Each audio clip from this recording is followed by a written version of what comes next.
In this video, we will be learning about the Microsoft Translator API connector for Translation Manager. I will show you how to use this machine translation provider to translate your site. Machine translation is quicker than using human translators, but it can make mistakes.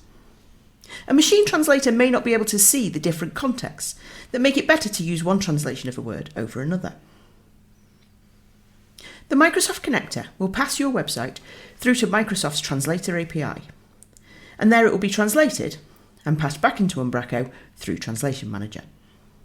To use the Microsoft connector, you will need to set up the Microsoft Translation API on your Azure portal. You can then use the key from your Translation API service in the connector settings in the back office. A key is a string of letters, numbers and symbols that allow the system to know that you've paid for the service. It is very important that nobody who is not permitted to use the translation service sees your key. If someone else has it, they could use it to translate any site as many times as they like and charge you for it. Now, let's take a look at the Microsoft Connector settings. In the back office, open the Settings tab, expand the Translation Manager tree, and click on the Microsoft Connector. With these settings, you can personalise the Microsoft Translator to best serve your needs and your setup.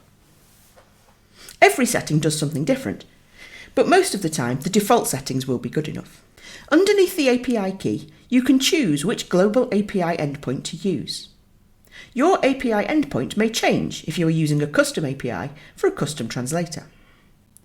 Then you can select the region for your translation services. The region is the address the Microsoft Connector will use, which means you can make sure your data only goes where it's supposed to.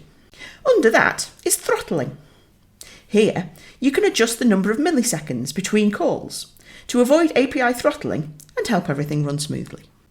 Then you can add the category ID from a custom translator, but that's only relevant if you're using one. We're not using one right now, so we won't worry about it here. Split HTML is on by default. If the text that is being translated is HTML, this option will split it into sensible paragraph chunks for easier processing. It's recommended that you keep this on, partly because it helps you avoid meeting Microsoft's character limit, and partly because the API will split very long blocks of text anyway, sometimes halfway through the HTML, which can cause issues. Next, send as HTML to make sure HTML elements are marked as HTML when they are sent to translation. This will convert any plain text into HTML. Finally, translation memory improves consistency and reduces translation costs by remembering the words and phrases that have already been translated and reusing them. Once you are logged in, you proceed as usual with your translation process. Set your connector, either in your set or when you send to translation, and translate your site. If you are translating a lot of content, it can take a long time. To help with this, Translation Manager can be configured to run the process in the background. When the process runs in the background, you don't have to keep the browser open and watch it. You can even set up notifications so you don't have to check back and see if it has been translated. Once the job has been submitted, you can then process it as normal.